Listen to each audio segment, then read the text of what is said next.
Being out, kind of, not really, I never dated, but I was involved with the gay community, but I never dated, and I was still sort of half in, half out.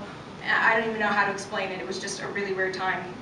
In 1998, about 16 anti-gay groups put out full-page advertisements, and here was one of them: "I'm living proof that truth can set you free." I saw these ads, and they were talking about things like people being sexually abused, people not having good relationships with their parents, things like that. And I looked at all these different things and I thought, well, some of that fits.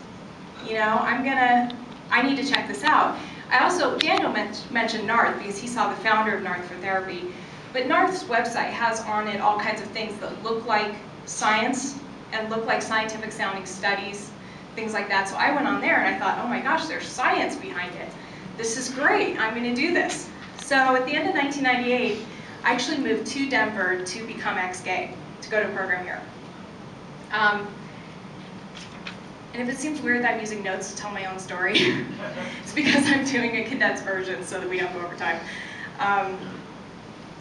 So in 4.5 years, I did everything from going to different conferences. I went to 2 different programs that had weekly meetings.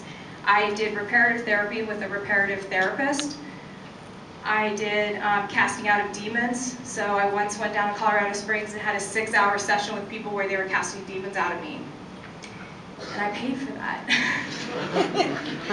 Figure. And just regular prayer and confession. So I really did everything that I knew to do. I did this for over 4 years, and I grew my hair out, I wore different clothes, I bought jewelry, I did all the prayers, all the things, went to all the programs, left no stone unturned. In 2001, when I was still in my ex-gay time, Wayne Besson and the HRC, Wayne's actually here, can you wave, Wayne? Hi, Wayne. Wayne Besson and the HRC put out a document called Finally Free. And it was the first stories of ex-gay survivors that ever came out publicly.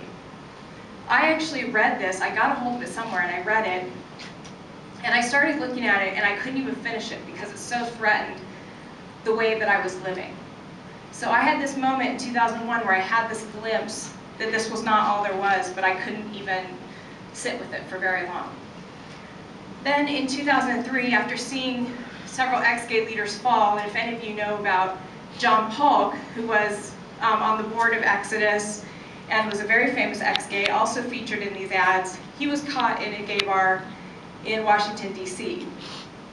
And actually, Wayne is the one that took his picture, too, so got it. And Wayne, without that, I don't think anybody would have believed it, so thank you, Wayne. So I kept seeing these kind of things happen. I kept seeing leaders fall, and I thought, this is not working. And I don't think I've really changed, but I'm in some kind of weird sexual limbo, and I've cut off all this part of myself. And so I finally just said, I need to take a step back. And so I did. I just took a step back and said, I need to sort everything out. And that was in 2003. And I lived in this bizarre state of limbo until 2005, where I don't even know how to explain it, but I had shut off so much of myself that I didn't know how to restart it. And I was scared of the gay community because of what I'd been told. And I was scared to re-engage. I figured there weren't any people like me, and it was all going to be this or that, and I didn't drink, so that, I thought, well, I can't go to bars, so then what else is there for me? I didn't know that there were other types of community out there.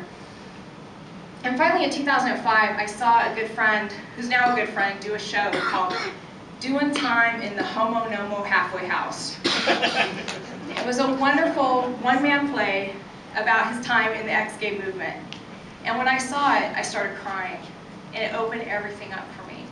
And all the pain started coming out, and I started having to catalog all the harm and help me unpack all the issues. And finally, I was able to start dealing with the harm I experienced.